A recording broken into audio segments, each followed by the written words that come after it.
Isang netizen po ang nagtanong kung natulungan na rin ba ni Senator Lito Lapid ang mga scholar. Alamin sa Siyasat Presents DWIZ Track Record Report. Isang mensahe ang ipinadala ng isang netizen na tinanong kung pati rin ba ang mga scholar ay kabilang sa maraming natulungan ni Senator Lito Lapid. Talaga bang may nagawa na siya sa bayan? Alamin! Iboto ang tama. Itama ang boto. Siyasat presents DWIZ Track Record.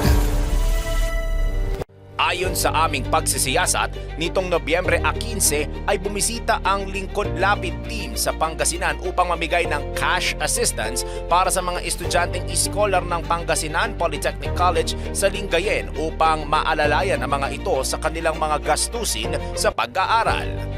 700 scholars ang nakatanggap ng assistance mula kay Senator Lito Lapid na siyang ipinamahagi sa tulong ng kanyang mga kinatawan na sila Alain Lapid at Robert Paul Mesa.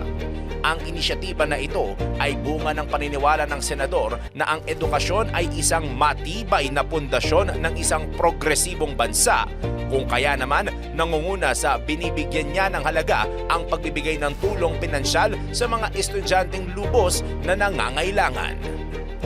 Para sa Siyasat Presents DWIZ Track Record, ako si Daryl Justin, nagbabalita ng tama, naglilingkod ng tama.